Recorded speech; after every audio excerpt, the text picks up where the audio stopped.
Hello friends, मैं मानसी मौर्य और आप देख रहे हैं M.M education YouTube channel. Friends, यदि आप इस चैनल पर नए हैं तो चैनल को सब्सक्राइब ज़रूर करें। तो फ्रेंड्स, आज हम जिस टॉपिक पर बात करने जा रहे हैं वो है यूकैरियोटिक सेल। सब्सक्राइब करें M.M एजुकेशन यूट्यूब चैनल को और प्रेस करें इस बेल आइकन को, जिससे आपको वीडियोस के नोटिफिकेशंस मिलते रहें। तो फ्रेंड्स, आज हम यूकैरियोटिक सेल के बारे में बात करेंगे। तो फ्रेंड्स, मैं आप लोगों को सबसे पहले यूकैरियोटिक सेल होती कैसी है वो बता दूं। तो सबसे पहले हम सेल देखेंगे, सेल क्या होता है, और इसकी मैं आप लोगों को डिफिनीसन बता दूं। सेल जो होता है वो जीवन की सबसे छोटी इकाई जो होती है वो सेल होती है। सेल की खोज रॉबर्ट हुक 1665 ईस्वी में किए थे। ये तो कुछ फैक्ट्स हैं जो आप बुक में भी पढ़ सकते हैं, तो फैक्ट में मैं ज़्यादा डिस्कस नहीं करूँगी। और मैं आप लोगों को बता दूं, नोट्स मैं दूंगी, लेक्चर मैं दूंगी, आप चाहे तो नोट्स भी बना सकते हैं। तो देखते हैं फिगर कैसा होता है, सेल में क्या क्या होता है।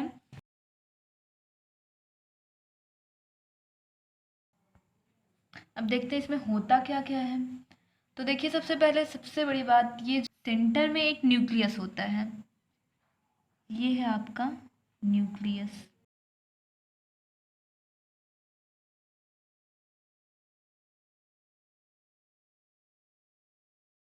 न्यूक्लियस में जो होता है इसमें इंडोप्लाज्मिक रेटिकुलम मीन्स ईआर आप सुने होंगे, ईआर लगा होता है, तो हम आपको ईआर बना के दिखा रहे हैं, इंडोप्लाज्मिक रेटिकुलम।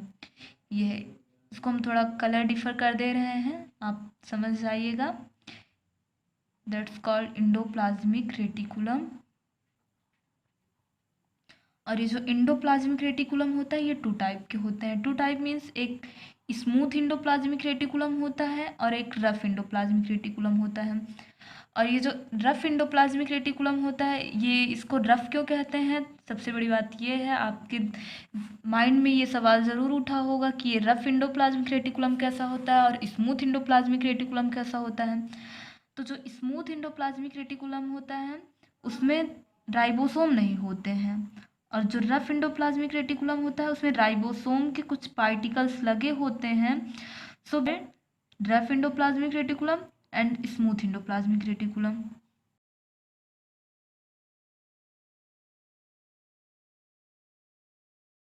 और देखिए, जैसा कि मैंने अभी कहा था, rough endoplasmic reticulum and smooth endoplasmic reticulum. तो देखिए, ये है, इस पे ये कुछ राइबोसोम के पार्टिकल हैं लगे हैं। राइबोसोम वैसे तो फ्रीली पूरे सेल में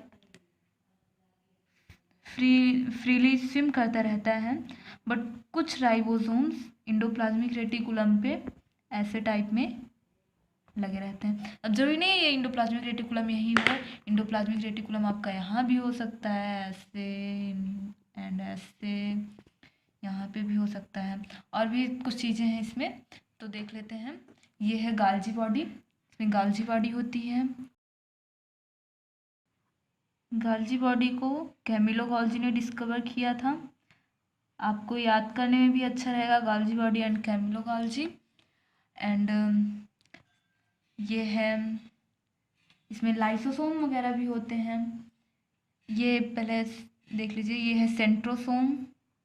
सेंट्रोसोम, इसको हम हिंदी में तारक्काय भी कहते हैं। और ये है लाइसोसोम। लाइसोसोम के ऐसे कुछ पार्टिकल्स हैं, पड़े हैं। और राइबोसोम भी होता है, राइबोसोम है, ऐसे ऐसे पड़े रहते हैं। और क्या छूट रहा है, माइटोकॉन्ड्रिया। माइटोकॉन्ड्रिया कहाँ बना है, माइटोकॉन्ड्रिया। ये है माइटोकॉन्ड्रिया। देखिए माइटोकॉन्ड्रिया कैसे होता है, आप देख लीजिए, ये है माइटोकॉन्ड्रिया। माइटोकॉन्ड्रिया में एक आउटर मेम्ब्रेन, एक इनर मेम्ब्रेन होती है। माइटोकॉन्ड्रिया की खोज सबसे पहले जो है अल्टमान ने की थी। इसकी खोज अल्टमान ने की थी। अब देखिए इसका फिगर, और इसमें जो है माइटोकॉन्ड्रिया में भी कुछ डीएनए पार्टिकल, आरएनए पार्टिकल्स पाए जाते हैं। वैसे तो इसका डिस्कस हम अभी आपको नोट्स देंगे तो उसमें अच्छे से डिस्कस करेंगे। और इसमें जो है ये कुछ क्रिस्टी लगे रहते हैं, और इसमें कुछ डीएनए पार्टिकल्स भी होते हैं। डीएनए ऐसे पड़े रहते हैं बीच बीच में। और एक बात आप सुनेंगे सेल का पावर हाउस जो होता है वो माइटोकॉन्ड्रिया ही होता है। और जो ये मैंने अभी बनाया इसको आप ऐसे अलग से देख लीजिए। मान लीजिए ये है माइटोकॉन्ड्रिया का आउटर मेम्ब्रेन, सॉरी ये है आउटर मेम्ब्रेन मान लीजिए, ये है इनर मेम्ब्रेन। और इनर मेम्ब्रेन जो होती है इसमें फिंगर लाइक स्ट्रक्चर निकला होता है, ऐसे फिंगर लाइक ये जो प्रोजेक्शन होता है इसमें से क्रिस्टी निकली होती है ऐसे, जिसको हम F1 पार्टिकल कहते हैं। ये इसको हम F1 पार्टिकल कहते हैं। और ऐसे इसमें बीच में DNA वगैरह पाया जाता है। तो देखिए ऐसे जो है माइटोकॉन्ड्रिया और सेंट्रोसोम, लाइसोसोम एंड राइबोसोम वगैरह, ये बनाया था मैंने राइबोसोम ग्रीन कलर से है, देख लीजिए। और ऐसे फ्लूइड पूरी बॉडी में ऐसे फ्लूइड रहता है सेल की।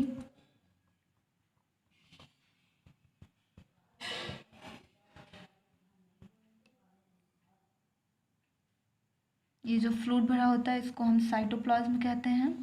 अब हम बात करते हैं न्यूक्लियस की। तो न्यूक्लियस में जो है सबसे पहले आप देख लीजिए इसमें होता है न्यूक्लियोलस, इसको हम न्यूक्लियोलस कहते हैं। और इसमें जो है ऐसे क्रोमैटिन ये धागे लाइक स्ट्रक्चर होता है, ऐसे ऐसे ऐसे ऐसे पूरे में पड़ा रहता है। तो इसमें जो है हेट्रोक्रोमैटिन एंड यूक्रोमैटिन होता है। तो जो यूक्रोमैटिन होता है वो डार्क होता है, थोड़ा सा हम डार्क कर दे रहे हैं। एंड हेट्रोक्रोमैटिन जो होता है वो थोड़ा सा पतला होता है, ये देखिए। अब हम इसकी नेमिंग कर देते हैं। देखिए ये जो है ये है pinocytic vesicle. I think pen पतली चल रही है तो आपको दिख नहीं रहा होगा, हम पेन चेंज कर देते हैं। और ये है गोल्जी कॉम्प्लेक्स। मैंने बताया था इसको कैमिलो गोल्जी ने डिस्कवर किया था। और हाँ ये जो है ये आपका है सेल मेम्ब्रेन।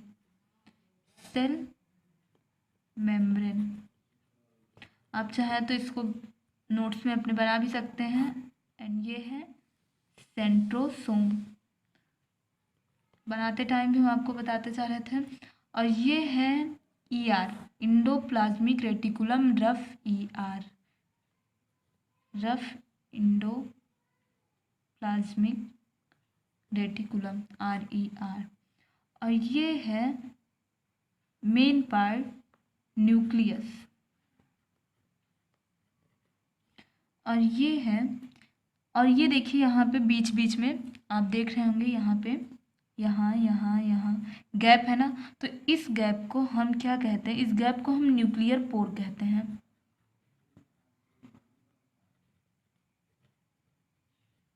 और ये है nucleolus,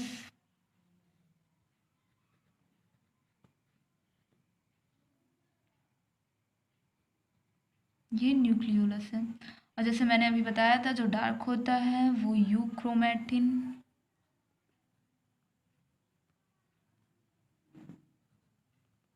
and that's heterochromatin.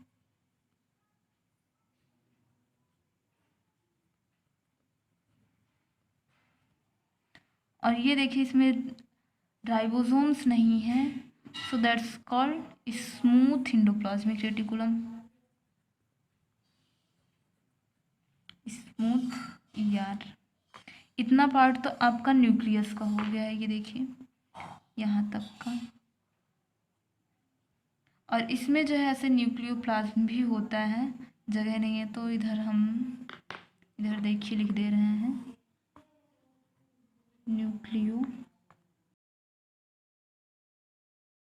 Nucleoplasm है ये। और ये जो है आपके राइबोसोम्स हैं, राइबोसोम्स।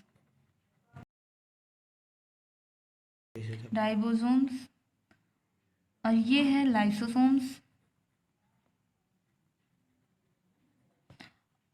और ये है माइटोकॉन्ड्रिया।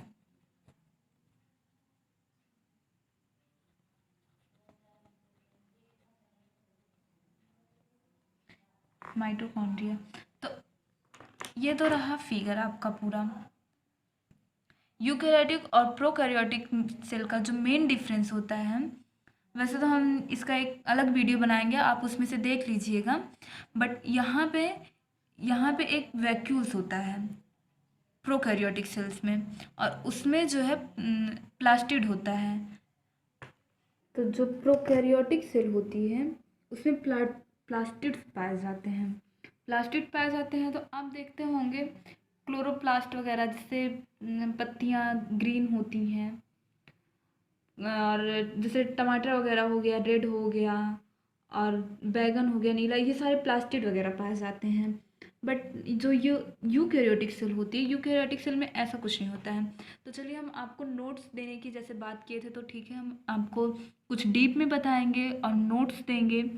तो आगे देखते हैं। तो फ्रेंड्स देखिए, आप यहाँ से आप अपने नोट्स भी कंप्लीट कर सकते हैं और आपको इससे बहुत ही फ़ायदा होगा।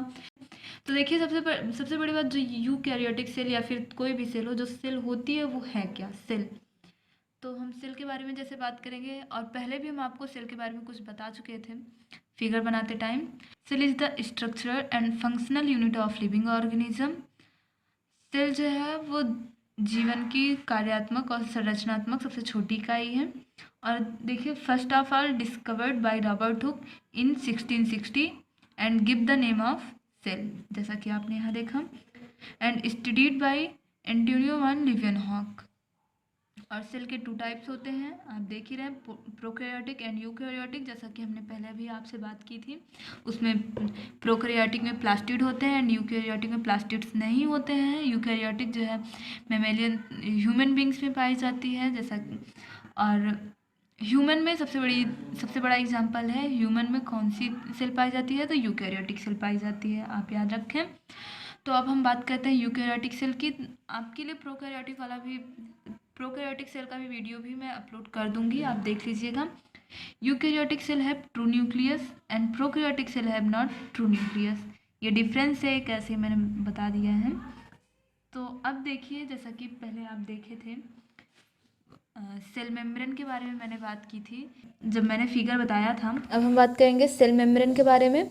सेल मेम्ब्रेन, जैसा कि बताया था मैंने आपको, सेल का आउटर पार्ट होता है, उसकी जो मेम्ब्रेन होती है, तो उसके बारे में हम बात करते हैं। Every kind of animal cell is bounded by a semipermeable thin and living extremely delicate membrane called plasma membrane.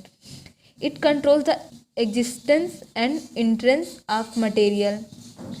It is outer covering of cell, जैसा कि मैंने आपको बताया था। और ये जो है बाहरी और जो अंदर का इसका मटेरियल होता है उसको कंट्रोल करता है। आप देखिए, आप नोट्स अच्छे से तैयार कर सकते हैं इससे।